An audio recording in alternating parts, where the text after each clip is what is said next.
Hello everyone, welcome again. आज हम discuss करेंगे आईआर की अप्रोचेज।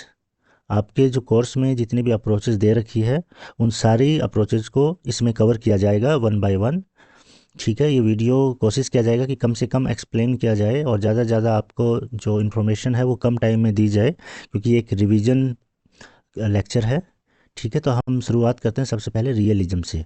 और रियलिज्म को सबसे स्ट्रॉन्ग एक थ्योरी अप्रोच माना जाता है इंटरनेशनल रिलेशंस को समझने का। ठीक है, तो सबसे पहले आप देख लीजिए, यहाँ पे कुछ मैंने कॉन्सेप्ट्स दे रखी है।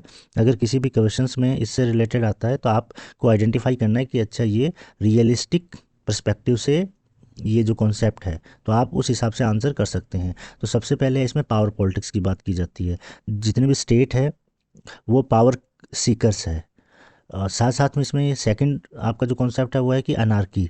इंटरनेशनल रिलेशन में अनार्की पाई जाती है। कोई वहाँ पे गवर्निंग सिस्टम नहीं है, कोई सॉवरेन रूलर नहीं है, तो एक अनार्की है। अनार्की का यहाँ पे मीनिंग है कोई सुपर अथॉरिटी, कमांडिंग अथॉरिटी नहीं होना। स्टेट अपने अपने लेवल पे जो है वो एक्शन ले रहे हैं, स्टेट को गाइड करने की कोई अथॉरिटी नहीं है। थर्ड है state as the primary unit. इसको स्टेटिज्म भी बोला जाता है, राज्यवाद। स्टेट है वही प्राइमरी यूनिट है। जैसे आपको बताया सेकंड कॉन्सेप्ट में कि कोई सुपर अथॉरिटी नहीं है स्टेट के ऊपर, तो ये आपका अंडरस्टूड हो गया कि स्टेट है वो अपने सेल्फ हेल्प पे ही डिपेंड है। इसके बाद में है नेशनल इंटरेस्ट की ये बात करते हैं। आप लोगों को ऑलरेडी पता होगा, नेशनल पावर का कहीं पे कॉन्सेप्ट आ जाए, बैलेंस ऑफ पावर है वो इससे रिलेटेड है। सिक्योरिटी डायलेमा डिलेमा है वो भी इनसे रिलेटेड है। सिक्योरिटी डिलेमा क्या होता है कि जब स्टेट है वो अपने पावर को बढ़ा रहा है, और स्टेट पावर को बढ़ाएगा तो दूसरा जो स्टेट है उसको उससे फियर होगा, वो भी अपने पावर को बढ़ाएगा, तो ये एक दुविधा बन जाती है, सुरक्षा जो दुविधा है ये। तो ऐसे इस डर से इंडिया अगर न्यूक्लियर पावर बना रहा है तो पाकिस्तान दो बनाएगा, फिर पाकिस्तान ने दो बना लिया तो इंडिया चाहेगा कि हम उससे ज़्यादा मजबूत रहना, हमारा वो एनिमी है तो हम चार बनाएंगे। सेल्फ हेल्प आपको बता दिया कि जब कोई सुपर अथॉरिटी है उनको कोई उनकी सेफ्टी के लिए आएगा नहीं, तो उनको खुद ही रक्षा करनी है। अब आप यूक्रेन का हालत देख ही सकते हैं। ठीक है, सर्वाइवल स्टेट है वो सर्वाइवल के लिए लड़ता है, तो यूक्रेन के साथ वही हो रहा है, इसलिए वो हर जगह से हेल्प लेना चाह रहा है और है ना रशिया पे अटैक कर रहा है। सर्वाइवल है। Pessimistic view of human nature. Pessimistic view का यहाँ पे मीनिंग है ये सारी जो आपको ऊपर जो कॉन्सेप्ट बताया है वो ह्यूमन जो नेचर है उसमें रूटेड है, क्योंकि इंसान ही ऐसा है जो पावर सीकर है। इंसान ऐसा है जो अपने इंटरेस्ट सेल्फ इंटरेस्ट के लिए ही काम करता है, और इंसान ही स्टेट को चलाता है।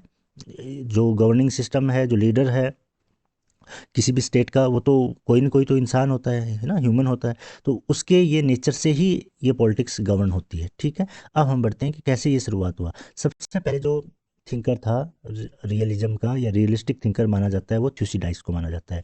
ये एंशिएंट जो ग्रीक सोसाइटी था, वहाँ जब आप पढ़ते हो प्लेटो अरिस्टोटल ना, ये कंटेम्प्रेरी है उस समय का, उस जो एज का। और वहाँ पे ये बुक लिखते हैं हिस्ट्री ऑफ पेलेफोनियन वॉर। पेलेफोनियन वॉर जो है वो उस समय हुआ था, और किस किस के, जो एथेंस है और एक आइलैंड था पास में मेलोज, उनके बीच में ये था। और आपस में मेलोज वो वीक था, आइलैंड था। एथेंस को लगा, मेलोज को लगा कि एथेंस अटैक नहीं करेगा, लेकिन वो अटैक करते हैं। तो उनके बीच में जो टेक्निक्स अडॉप्ट की जाती है, उसमें की जो घटनाएं होती है, इवेंट होती है, जो आपस में नुरा कुश्ती है उनका, उसी को ये मिलेनियन डायलॉग बोला जाता है। और ये इन्होंने रिकॉर्ड करके लिख लिया, और उसमें कि कैसे स्ट्रेटजी बनाई जा रही है, कैसे अपने सर्वाइवल के लिए या नेशनल इंटरेस्ट के लिए जो पावर कैसे डोमिनेट कर रहा है, ये चीज़ इसमें निकल के आई। आप लोगों को बस यहाँ पे ये याद रखना है। जो माइट की ये बात करता है कि थ्यूसिडाइस है वो पहला रियलिस्टिक माना जाता है, और ये उनके बुक का नाम है। बस आगे चलते हैं। मैकियावेली है, उनको भी रियलिस्टिक थिंकर माना जाता है। और क्यों माना जाता है वो आपको पता है, क्योंकि वो मोरल जो कंसिडरेशन है उसको सेकेंडरी मानता है। स्टेट को वो पावर ज़्यादा देना चाहता है, और स्टेट स्ट्रांग होगा, उसको पावर को एक्वायर करना चाहिए, उसको पावर को बढ़ाना चाहिए ना। यही इसी की बात करता है। ये सेम जो आइडिया है ये चाणक्य का भी है, तो इसलिए चाणक्य को, कौटिल्य को भारत का मैकियावेली बोला जाता है। थॉमस हॉब्स है, वो भी स्टेट ऑफ नेचर जो अनार्किस्ट सिस्टम है उसकी वो बात करते हैं। और ह्यूमन नेचर को वो कैसे डिफाइन करते हैं वो ऑलरेडी आप लोगों को पता है। और हमेशा एक वॉर की कंडीशन रहता है, हर इंसान है वो दूसरे इंसान के साथ में वॉर की कंडीशन में है। ठीक है। तो कंपटीशन बना रहता है, कॉन्फ्लिक्ट की एक सिचुएशन है, तो होब्स को भी हम रियलिस्टिक थिंकर में इंक्लूड कर लेते हैं। इसके बाद में आते हैं ई एच कार, और ये बेसिकली जो आइडियलिस्टिक थिंकर्स थे उनको ये क्रिटिसाइज करते हैं। उनके आइडिया को ये बोलते हैं कि ये यूटोपियन आइडिया है, और जो 20 ईयर्स क्राइसिस, जो वर्ल्ड वार फर्स्ट के बाद से और वर्ल्ड वार सेकंड शुरू होने के बीच में जो 20 सालों का क्राइसिस था, ये इस नाम से बुक लिखते हैं। ये बहुत बार एग्जाम में आ गई, इसको एक बार देख लीजिएगा, ठीक है। 20 years crisis, E H car है, ठीक है। उसके बाद में जो हमारा मेन थ्योरेटिशियन है, ये जो हम डिस्कस कर रहे हैं, हिस्टोरिकली डिस्कस कर रहे हैं, ये सारे इस पेज पे जो इस स्लाइड में है वो सारे क्लासिकल रियलिस्टिक है। हेंस मार्गेंथाउ है, वो बुक लिखते हैं पॉलिटिक्स अमोंग नेशन, और इनका जो मेजर जो थ्योरी है वो वही कह रहे हैं कि इंटरनेशनल जो पॉलिटिक्स है वो ह्यूमन नेचर से गवर्न होती है, ह्यूमन नेचर में ये रूटेड है, वही सेल्फ इंटरेस्ट रखता है, पावर सीकर है, और वो सेम नेशन में अप्लाई होती है, और नेशन भी सेल्फ इंटरेस्ट को प्रमोट करता है, पावर को ज़्यादा से ज़्यादा गेन करना चाहता है, वही है। और ये अपनी पूरी जो थ्योरी है वो 6 प्रिंसिपल्स में देता है, ठीक है। तो अगर आप लोगों को अभी आइडिया नहीं है तो बुक में जाके उसके 6 प्रिंसिपल्स देख लीजिएगा। कई बार एग्जाम में आ जाता है कि इनमें से कौन सा मर्गेंथाउ का प्रिंसिपल नहीं है। अगर फिर भी आपको प्रॉब्लम होगा तो टेलीग्राम पे आप जुड़ के मेरे से ये और डिटेल में लेक्चर ले सकते हो इसका। करते हैं अभी इस पे। अब आगे डेवलपमेंट होता है, मॉर्गेंथाउ को क्रिटिसाइज किया जाता है केनेथ वॉल्स के द्वारा, और एक नया रूप आता है, वो है न्यू रियलिज्म का। रियलिज्म का ही एडवांस वर्जन है या रिफॉर्म करके आता है। इसी को स्ट्रक्चरल रियलिज्म भी बोला जाता है, और इसी को साइंटिफिक रियलिज्म भी बोला जाता है। तो एग्जाम में कहीं पे भी ये लिखा है स्ट्रक्चरल रियलिस्टिक जो पर्सपेक्टिव से आंसर को अगर आपको अटैम्प्ट करना हो, कहीं पे ये वर्ड हो या साइंटिफिक रियलिज्म हो, तो इसको न्यू रियलिज्म ही आपको समझना है। अब ये कैसे डिफरेंट है या क्या सिमिलरिटी है वो हम देख लेते हैं। इंटरनेशनल स्ट्रक्चर को एनार्की बोलते हैं, तो एनार्किस्ट वो पहले जो क्लासिकल रियलिज्म है वो भी बोलता है, यहाँ पे इनका है। अब यहाँ पे ये क्या करते हैं कि ह्यूमन नेचर के को डिटरमाइन करके वो डिफाइन करते हैं इंटरनेशनल रिलेशंस को। मॉर्गेंथाउ बोलते हैं कि ये ह्यूमन नेचर में ही रूटेड है, मानव के संभाव में ये जो पावर है, सेल्फ इंटरेस्ट है, ये वैल्यू है, इसलिए इंटरनेशनल रिलेशन भी वैसे ही है, क्योंकि जो कोई भी स्टेट है उसको इंसान ही चला रहा है। अब ये कहते हैं कि नहीं, ऐसा नहीं है, ह्यूमन नेचर से पूरा पॉलिटिक्स गवर्न नहीं होता है, एक ऐसा एक स्ट्रक्चर एक बन जाती है। वो जो स्ट्रक्चर है वो उनको डिसीजन लेने में भी इन्फ्लुएंस करती है। जैसे हमारे कंट्री का है, अगर मोदी जी चाहेंगे उससे सारी चीज़ें डिसीजन वैसा हम नहीं ले सकते, हमें देखेंगे कि रसिया और यूएसए का क्या वर्ल्ड में पोजीशन है, हमारा इकोनॉमिक डिपेंडेंस किस पे है, इससे हमारे कंट्री का इमेज या international relation, international cooperation, trade, ये सारी चीज़ें कैसे इफ़ेक्ट होगी। इसलिए आपने देखा होगा कि जब यूक्रेन का वार हो रहा था तो इंडिया ने बहुत ही समझदारी से अपने फॉरेन पॉलिसी को जो है इम्प्लीमेंट किया, यूएसए को भी नाराज़ नहीं किया और रसिया को भी नहीं किया। तो ये सिस्टमेटिक लेवल एनालिसिस, सिस्टम के बेस पे एनालिसिस करते हैं, इंडिविजुअल स्टेट के बेस पे नहीं, यानी ह्यूमन नेचर का जो बात करते हैं उसको ये डिस्कार्ड कर देते हैं, ये एक का है। सेकंड ये बात करते हैं डिस्ट्रीब्यूशन ऑफ पावर, अलग अलग पावर जो पोलैरिटी है, ब्लॉक्स बने हुए हैं, वो स्टेट के एक्शन को इफेक्ट करते हैं, जो मैंने अभी आपको एक्सप्लेन किया कि चाइना, रसिया और यूएसए, ये पावर ब्लॉक है, ये कंट्रीज किसी भी कंट्री को इफेक्ट करते हैं डिसीजन लेने में। ऐसा नहीं है कि कोई कंट्री ऑटोनोमस है वैसे डिसीजन ले रही है, ठीक है। बस यही चीज़ है, इसको समझ लीजिएगा। आप नोट्स बनाने पे ध्यान मत दीजिएगा, एक बार सुन लीजिए अच्छे से, साथ साथ में इसको समझने की कोशिश करिए। इसके बाद में केनेथ वॉल्स है, ये बुक लिखते हैं थ्योरी ऑफ इंटरनेशनल पॉलिटिक्स। तो ये नियो रियलिज्म को शुरुआत करने वाला इन्हीं को माना जाता है। इसके बाद में है आपके डिफेंसिव रियलिज्म, जो केनेथ वॉल्स के रियलिज्म को डिफेंसिव रियलिज्म बोला किसने, जॉन मर्साइमर ने। ये जो बुक लिखते हैं और ये जो बोलते हैं कि जो मेरा रियलिज्म है, जो रियलिस्टिक पर्सपेक्टिव है मेरा, वो ऑफेंसिव है। क्या डिफरेंस है दोनों में, इसमें थोड़ा सा बेसिक सा डिफरेंस है, ज़्यादा नहीं। केनेथ वॉल्स बोलते हैं कि स्टेट जो है वो सिक्योरिटी सीकर है, जो पावर को, मिलिट्री को अगर वो मेंटेन कर रहा है तो वो इसलिए मेंटेन कर रहा है कि उसको अपनी सुरक्षा का खतरा है, सिक्योरिटी का खतरा है, वो कोई डोमिनेंस करना नहीं चाहता है। मर्साइमर जो ये बुक लिखते हैं tragedy of great power politics, उसमें बोलते हैं कि नहीं नहीं, ये जो वर्ल्ड है, जब सिस्टम एनार्किस्ट है तो पूरी जो स्ट्रक्चर है वर्ल्ड की वो अनसर्टेन है, इसलिए कंट्री है वो अपने पावर को ज़्यादा ज़्यादा बढ़ाना चाह रही है, सिक्योरिटी का कोई एक मेजरमेंट नहीं है। तो बस यहाँ पे एक सिक्योरिटी सीकर है, वो यहाँ पे कह रहे हैं कि वो पावर सीकर ही रहता है, सिक्योरिटी को ध्यान में रख के नहीं। उस कोई भी स्टेट है जो जितना ज़्यादा पावरफुल हो सकता है वो उतना बनना चाहता है, ठीक है, अगर उसके सामने खतरा हो या नहीं हो। कुछ साल पहले तक यूएसए के सामने कोई चैलेंज नहीं था, लेकिन यूएसए ने सारी कंट्रियों में, मिडिल ईस्ट में, जहाँ जहाँ आपने देखा होगा, वर्ल्ड हिस्ट्री अगर आप जानते हैं, तो लगातार अपना डोमिनेंस बनाया, हेजेमनी बनाने की हर तरफ से कोशिश की थी। अब देखते हैं, न्यू रियलिज्म के बाद में एक नियो क्लासिकल रियलिज्म आता है। जो क्लासिकल रियलिज्म एक तरफ और नियो रियलिज्म एक तरफ, इन दोनों के एक बीच का रास्ता निकाल के लाते हैं, उसको नियो क्लासिकल रियलिज्म बोलते हैं। क्योंकि जो ये डिस्कार्ड कर रहे हैं पहले वाली बातों को, इनको ये दोबारा ऐड करने की कोशिश करते हैं, ठीक है, जो पुरानी वाली बातें हैं क्लासिकल रियलिज्म की, उनको भी वो ऐड कर लेते हैं, तो ये नियो क्लासिकल रियलिज्म बन गया है। इसमें ये बात करते हैं, ह्यूमन नेचर को डिस्कार्ड कर दिया था, तो ये भी बोलते हैं चलो ह्यूमन नेचर तो नहीं है, लेकिन जो डोमेस्टिक पॉलिटिक्स है वो तो इफ़ेक्ट करती है। इंडिया के जो लोग जैसा चाहेंगे वैसा फॉरेन पॉलिसी बनाना एक जो हमारी गवर्नमेंट है उसके लिए ज़रूरी हो जाता है। इंटरनल जो है वो प्रोटेस्ट होने लग जाएगा, गवर्नमेंट को सपोर्ट नहीं होगा, इलेक्शन में हारने को डर हो जाएगा उनको, ये एक इफ़ेक्ट डालता है। आपने सुना होगा बहुत बार कि वियतनाम का जब वॉर चल रहा था तो यूएसए के अंदर, यूएसए के जो लोग, प्रोफेसर और जो सिविल सोसाइटी थी, वो प्रोटेस्ट करने लग गई थी, लिखने लग गई थी उनके खिलाफ। तो एक गौर एक्सक्यूज मी गवर्नमेंट पे वो एक दबाव बन गया था। अब इसके बाद में है परसेप्शंस ऑफ लीडर। जो जैसा लीडर होता है उसका जो एक परसेप्शंस होता है, बनता है, उस हिसाब से भी डिसीजन लिया जाता है।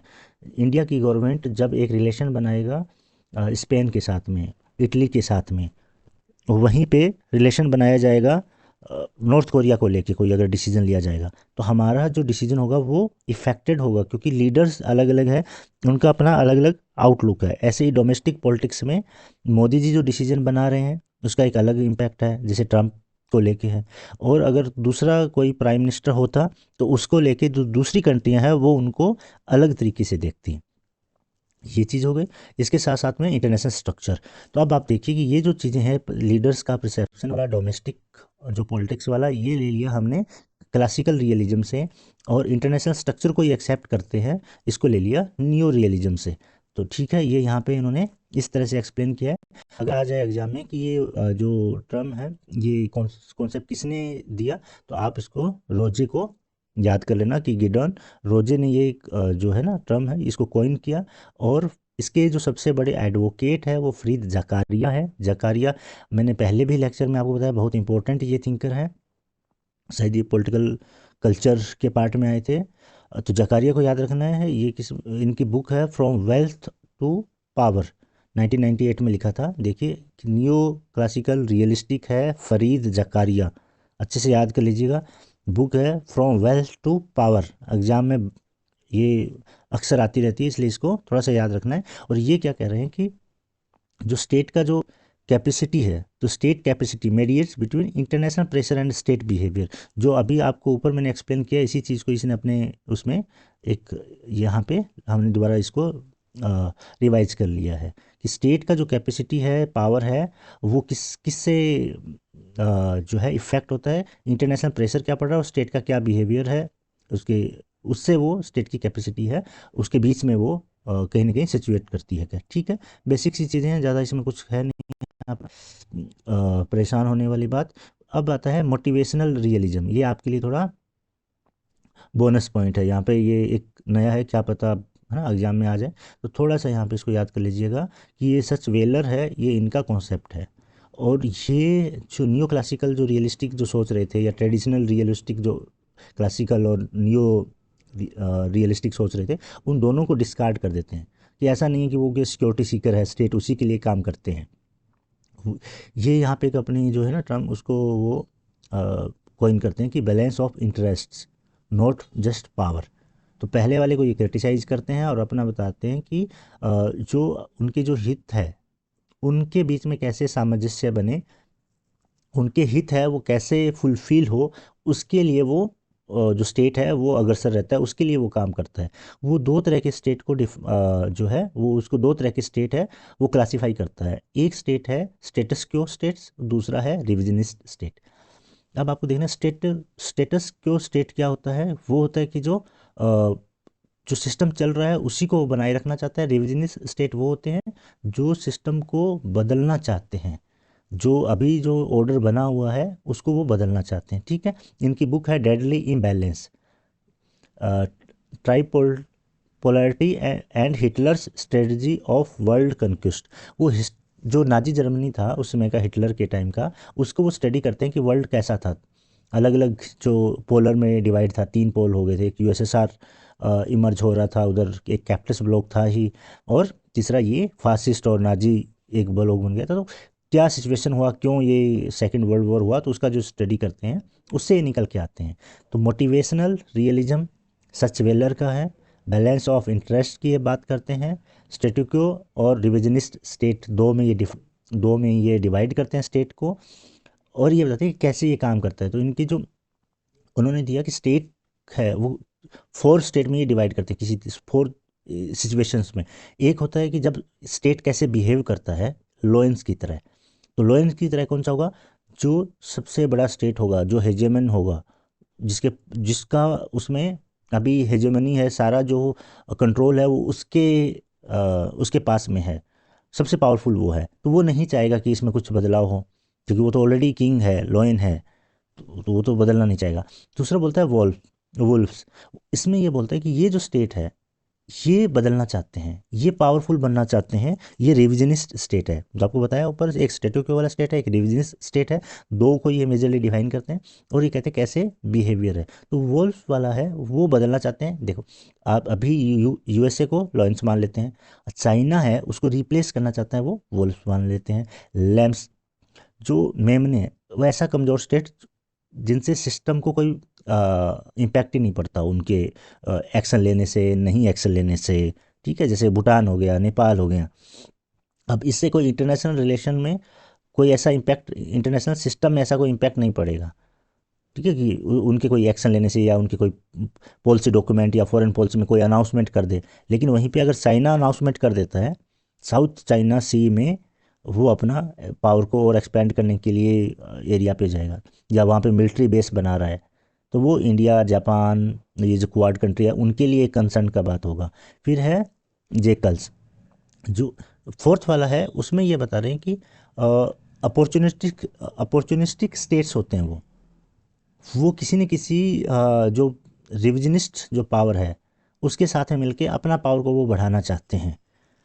इसमें किसको, जैसे पाकिस्तान है, पाकिस्तान पहले यूएसए के साथ में था, जब तालिबान से लड़ाई लड़ रहा था तो बहुत फंड लेना और ये सब चल रहा था। अभी पाकिस्तान है वो चाइना के साथ में आ गया है। वो चाह रहा है कि इसके सहारे इंडिया का अब जो उसका अपना इंटरेस्ट फुलफिल हो जाएगा। चाइना है वो इंडिया का भी दुश्मन है और यूएसए का भी है। तो पाकिस्तान चाह रहा है कि वो चाइना के साथ में कोलोबरेट करके अपने फ़ायदे को बढ़ा सकता है। तो ये जो 4 स्टेट है आप उसको देख सकते हो, अगर कभी एग्जाम में आएगा तो शायद आपके काम आ सकता है, इसलिए मैंने यहाँ रख दिया। एक और रियलिज्म का जो एक टाइप्स है उसमें है स्ट्रेटेजिक रियलिज्म, आप लोगों ने सुना ही होगा नाम। ये बैलेंस ऑफ पावर की बात करते हैं, ये थॉमस सेलिंग, बहुत बार पहले आया है, आपने PYQ किया होगा तो उसमें आ गया होगा, अभी इसको याद कर लीजिए बस। आपको रखना है बैलेंस ऑफ इंटरेस्ट की बात करता है सचवेलर, और बैलेंस ऑफ पावर की बात करता है थॉमस सेलिंग। आगे चलते हैं, आइडियलिज्म एंड लिबरलिज्म। देखिए, जो पुराना आइडियलिज्म था वो अभी लिबरलिज्म बन गया, सेम ही आइडिया है, इसलिए मैंने दोनों को साथ में ही रख लिया। वहाँ से कुछ ज़्यादा क्वेश्चंस आने वाले नहीं है, मैंने ऐड कर दिया यहीं पे जहाँ मुझे लगा। इनकी क्या की कॉन्सेप्ट है, कोऑपरेशन है, कि कंट्री के बीच में सहयोग, एकदम उल्टा कर देंगे उनसे। वहाँ पे पावर सीकर था, वॉर, कन्फ्लिक्ट ना, नेशनल इंटरेस्ट, नेशनल पावर, सबको ये रिजेक्ट करते, सहयोग, पीस, शांति की बात करने का। इंटरडिपेंडेंस, एक स्टेट दूसरे के ऊपर डिपेंड है, उनके बीच में कोई क्लैश नहीं है, डिपेंड होंगे तो दोनों का फ़ायदा होगा। इंटरडिपेंडेंस की बात करते हैं, इंटरनेशनल इंस्टीट्यूशंस की बात करते हैं, कि केवल स्टेट ही यूनिट नहीं है, वहाँ पे स्टेट यूनिट था, यहाँ पे स्टेट यूनिट नहीं है। इंटरनेशनल ऑर्गेनाइजेशन जो है वो भी इंपॉर्टेंट रोल प्ले करता है। WTO है, वो ट्रेड को पूरा ऑर्गेनाइज करता है, वरना स्टेट कैसे करेंगे। ठीक है, अब UNO है।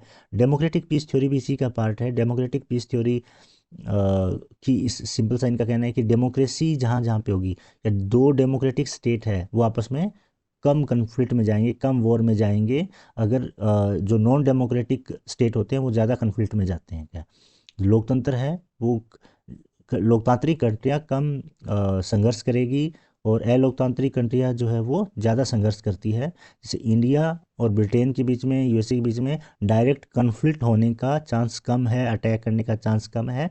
इंडिया और चाइना के साथ में ज़्यादा है, और या चाइना और दूसरी नॉन डेमोक्रेटिक कोई कंट्री होगा उसके साथ ज़्यादा है। ये इनका एज्यूम्पशंस है, इनका ये कहना है। क्यों है ऐसा? ये आप इससे ये समझ सकते हो कि ये इसलिए बोलते हैं कि एक तो एक मोरल, एक नॉर्म्स होते हैं, डेमोक्रेटिक नॉर्म्स अडॉप्ट करती है कोई भी डेमोक्रेटिक कंट्री है, तो वो इस बेस पे ही एक कंट्री का एक फिलोसफी बन जाता है कि जो चीज़ें हैं वो निगोशिएशन से, बातचीत से हल होना चाहिए। तो वॉर उनके लिए कभी एक ऑप्शन होता ही नहीं है। एक डोमेस्टिक प्रेशर होता है कि जहाँ डेमोक्रेसी होती है वहाँ पे लोगों का एक दबाव होता है गवर्नमेंट पे, वो इलेक्शन से उनको चेंज कर सकती है। नॉन डेमोक्रेटिक में जो अथॉरिटेरियन है वहाँ पे तो ऐसा कोई उनको डर होता नहीं है। तो ये कुछ कुछ पॉइंट है वो माइकल जो डोयल है वो आगे अपनी बुक में बताते हैं। ठीक है, माइकल डोयल की यहाँ पे मेंशन भी कर रखी है book, Kant, liberal legacies and foreign policy. ठीक है, तो ये आप देख सकते हो। डेमोक्रेटिक पीस थ्योरी के रूल ऑफ लॉ और इंटरनेशनल लॉ की ये बात करते हैं कि जैसा डोमेस्टिक रूल ऑफ लॉ होता है वैसे ही इंटरनेशनल में भी लॉ का होता है। अगर कोई लॉ को वायलेंस करता है तो फिर उस पर एक्शन लिया जाता है, क्रिटिसाइज किया जाता है। इसलिए आपने देखा होगा सी लॉज बने हुए हैं कि है ना, समुद्र को कैसे यूज करना है, कौन सा एरिया कॉमन रहेगा, कौन से एरिया पे कोई कंट्री है वहाँ जो है फिशिंग कर सकती है या जो नेचुरल रिसोर्सेज का एक्सप्लॉयटेशन कर सकती है वहाँ से निकाल सकती है। ठीक है, ये सारी चीज़ें हैं। अब आता है इसमें सबसे पहले जो आइडियलिज्म का जो थिंकर है वो है इमैनुअल कांट, और इनका जो कॉन्सेप्ट है वो है परपेचुअल पीस। परपेचुअल यानी लगातार, निरंतर शांति की बात करते हैं। और निरंतर शांति कैसे होगी, ये कह रहे हैं कि ये कंट्री अलग अलग कंट्री है, वो अलग अलग कंट्री नहीं रहेगी। इन कंट्रियों का जितने भी, सबका एक फेडरेशन बना देंगे। जैसे एक कंट्री के अंदर में अलग अलग जो स्टेट है हमारे प्रोविंस जो इंडिया के, उनको एक फेडरल गवर्नमेंट गवर्न करती है। वैसे भी पूरे वर्ल्ड में एक ऐसा सिस्टम बन सकता है क्या? तो वो हमेशा शांति रहेगी रिपब्लिक्स के बीच में। ठीक है, और ये इनकी बात होगी। इसके बाद में आते हैं वुडरो विल्सन। वुडरो विल्सन वही है जो यूएसए के प्रेसिडेंट थे। पब्लिक एडमिनिस्ट्रेशन को बढ़ाने का इन्होंने काम किया।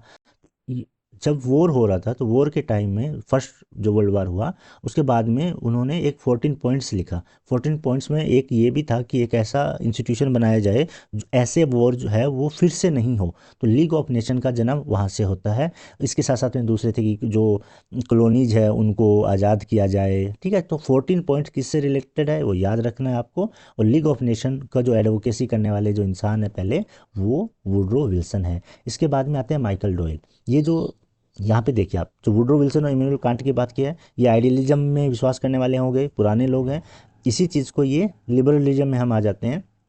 डीपीटी लिखा हुआ है ये, यहाँ पे डीपीटी का है ये, डेमोक्रेटिक पीस थ्योरी। अब इस वो जो पुराने वाली बातों को ये रिवाइव करते हैं और प्रेजेंट करते हैं।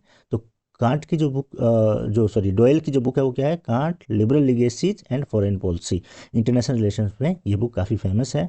और ये जो मैं आपको बता रहा था डेमोक्रेटिक पीस थ्योरी के बारे में, वो इसी में लिखा हुआ है कि क्यों एक डेमोक्रेटिक कंट्री दूसरी डेमोक्रेटिक कंट्री के साथ में वॉर में कम जाएगी। इसके बाद में है जॉन लॉक आते हैं। उनका कोई डायरेक्ट इंटरनेशनल रिलेशन में कोई योगदान नहीं है, लेकिन वो नेचुरल राइट्स की बात करते हैं, गवर्नेंस की बात करते हैं, एक लिबरल आइडिया देते हैं। वो लिबरलिज्म के फादर के रूप में है, इसलिए मैंने यहाँ पे उनको मेंशन कर दिया। आइडियलिज्म में एक और थिंकर है नॉर्मन एंजल। नॉर्मन एंजल जो है वो एक बुक लिखते हैं द ग्रेट इल्यूजन। इल्यूजन होता है भ्रम। तो ये एक हमारा भ्रम है। क्या भ्रम है? ये बोलते हैं इसमें कि वॉर है या कोई भी जो हम अटैक कर रहे हैं किसी दूसरी कंट्री पे, कॉन्फ्लिक्ट की सिचुएशन में जा रहे हैं, इससे फ़ायदा होगा। तो बोला नहीं, ये भ्रम है, ये इरेशनल है। आज के टाइम में अगर कहीं अटैक करेंगे तो दूसरी कंट्री का नुकसान होगा, हमारा भी होगा, डिस्ट्रक्शन ज़्यादा होगा। नुकसान इकोनॉमिकली अगर हम काउंट करेंगे तो बहुत ज़्यादा बड़ा हमें नुकसान होगा। इसीलिए कंट्री है वो वॉर में नहीं जाना चाहिए। अब इसमें चाइना के साथ देखते हो, इंडिया और चाइना एकदम एनिमीज है, लेकिन वॉर में नहीं जा रहे हैं क्योंकि जो जितना इंडिया अगर उस बॉर्डर पे विन होता है वहाँ पे, उसमें उसका कितना जो एक्सपेंडिचर होगा उसमें खर्च करना पड़ेगा, वो एक काउंट करना। दूसरा, इंडिया और चाइना का इतना इकोनॉमिक इंटरडिपेंडेंसी है, इतना व्यापार बढ़ गया है, उससे वो जो वॉर में अगर कोई फ़ायदा भी होगा तो उससे ज़्यादा तो हम लॉस्ट कर देंगे इकोनॉमिकली। ठीक है, रिचर्ड रोजे क्रांच ये जो है ये बुक लिखते हैं the rise of trading state.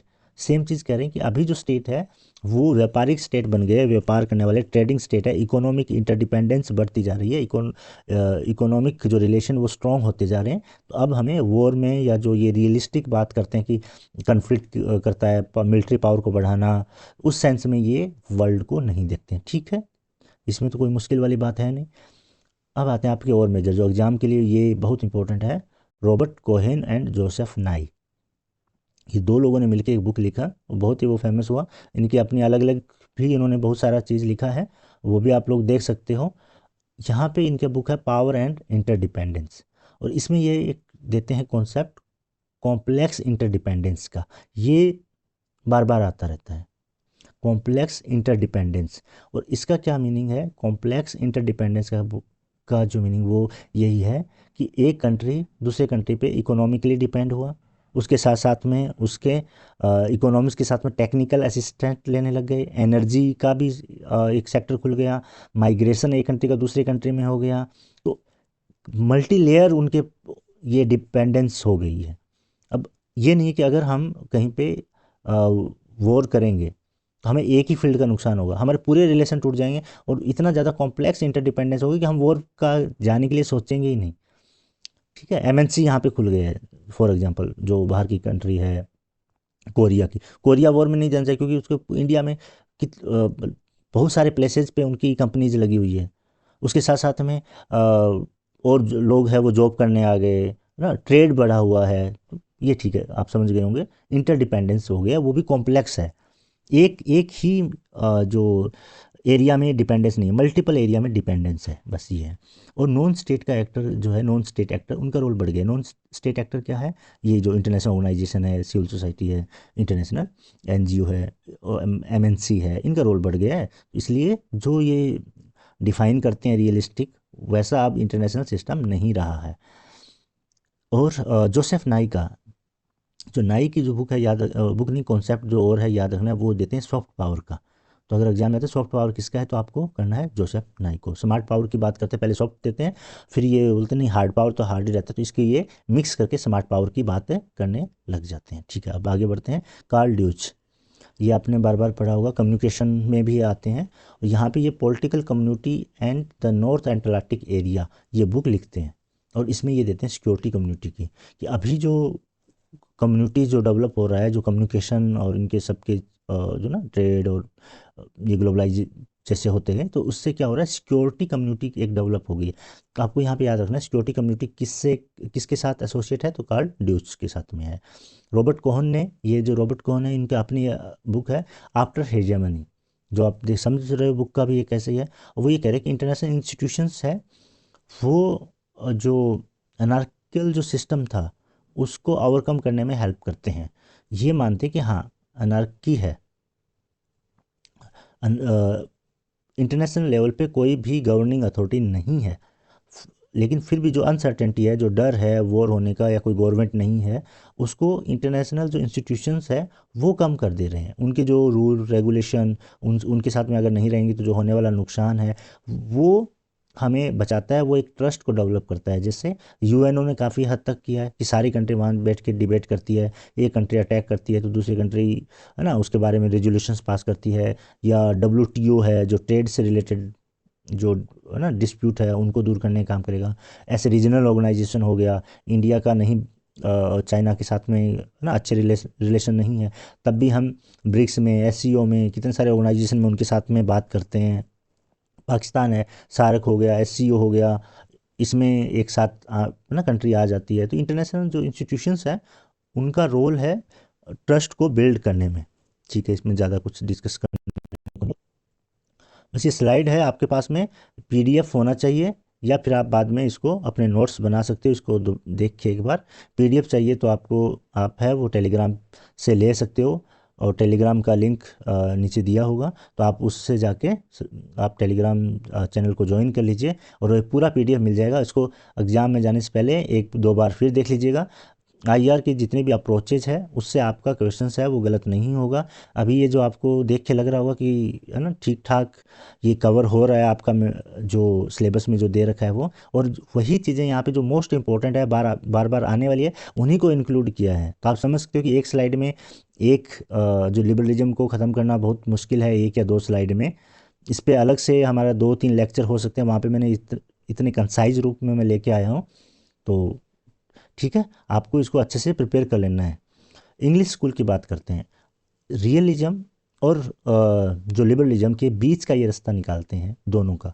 एक तो कह रहा है जो रियलिस्टिक पर्सपेक्टिव, वो क्या बोल रहा है कि सोसाइटी है वो जो इंटरनेशनल सिस्टम है वो अनार्की है, कि कोई गवर्नमेंट नहीं है, कन्फ्लिक्ट का है, पावर सीकर्स है स्टेट। एक ना एक पेसिमिस्टिक व्यू देते हैं वर्ल्ड ऑर्डर का।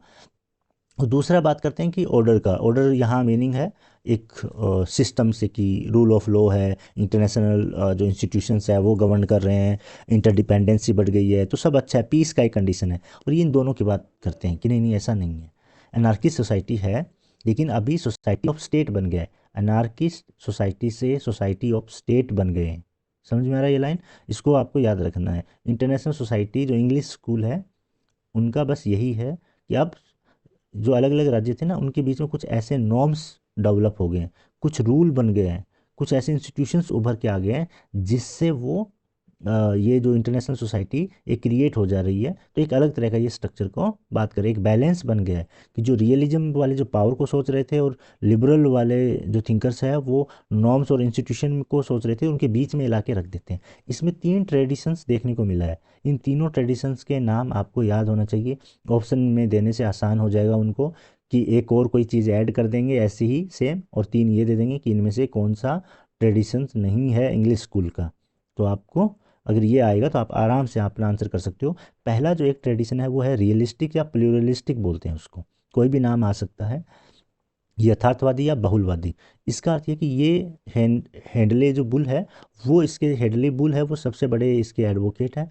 और इस जो ट्रेडिशन का कहना है कि जो पहले से सिस्टम है, अलग अलग सॉवरेन स्टेट है, उनकी आइडेंटिटी है वो बनी रहे, ऐसा का ऐसा रहे, लेकिन वो आपस में कन्फ्लिक्ट नहीं करे, उनके बीच में ऐसे नॉर्म्स और रूल्स हैं वो गवर्न करे उनको।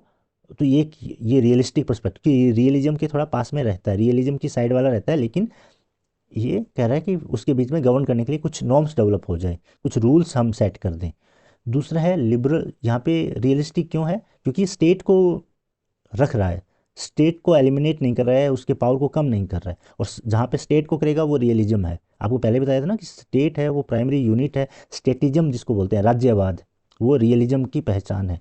तो यहाँ पे जो पहला ट्रेडिशन है वो थोड़ा सा इसके साथ अलाइन कर रहा है। तो ये हेडले बुल है जो इसके एडवोकेट करने वाले। तो एक ट्रेडिशन ये होगी। दूसरी है लिबरल या सोलिडरिटिस्ट। सोलिडरिटी होता है ना, सहयोग दिखाना। तो लिबरल जो है वो क्या करेंगे कि वो लिबरल के पास में जाएंगे, फिर लिबरल वाला जो ऑर्डर का पीस का बात करेंगे। ये कह रहे हैं कि इंटरनेशनल लेवल पे ह्यूमन राइट की एडवोकेसी हो, जस्टिस हो, इससे बॉर्डर जो है या स्टेट है वो मैटर नहीं करना चाहिए। इंटरनेशनल लेवल पे ही ऐसा एक सिस्टम होना चाहिए कि सारे इंडिविजुअल्स हैं उनको जस्टिस मिले, उनका ह्यूमन राइट प्रोटेक्शन हो। तो ये एक थोड़ा स्टेट पावर को कम करके ये देखने की बात करते हैं। कॉस्मोपॉलिटियन थोड़ा आइडिया इनका आ जाता है, ठीक है। तीसरे है गोर्शियन। ह्यूगो ग्रोशियो, आपने नाम सुना होगा, father of international relation law है, फादर ऑफ इंटरनेशनल लॉ है ग्रोशियो, ह्यूगो ग्रोशियो, ठीक है। सॉवरेनिटी का जो कॉन्सेप्ट है उसमें भी उनका आता है। यहाँ पे उसको जो मानने वाले हैं बहुत हमारे काफ़ी वो क्लासिकल थिंकर में आते हैं। अभी ये जो नियो या ग्रोशी उसके आइडिया के बेस पे जो सोचते हैं उनके लिए बात किया जा रहा है ग्रोशियन।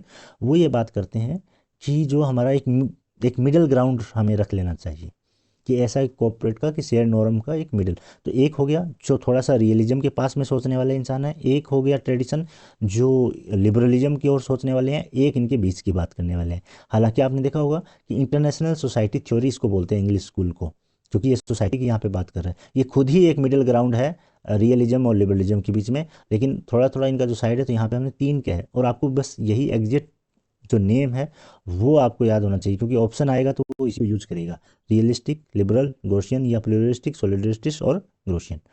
आगे चलते हैं। अब ये क्या बात करते हैं कि कैसे होगा। तो प्राइमरी इंस्टीट्यूशन की बात कर रहे हैं या जो सोर्स होगा प्राइमरी, वो क्या क्या होगा, कैसे ये इंटरनेशनल सोसाइटी डेवलप होगी, थ्योरी वर्क करेगी, एक डिप्लोमेसी से करेगी कि एक कंट्री दूसरे कंट्री के साथ में डिप्लोमेट डिप्लोमेटिक रिलेशन अच्छे बनाए। बैलेंस ऑफ पावर होगा, यहाँ पे डिप्लोमेसी है तो ये आपके लिबरलिज्म के पास में आ गया।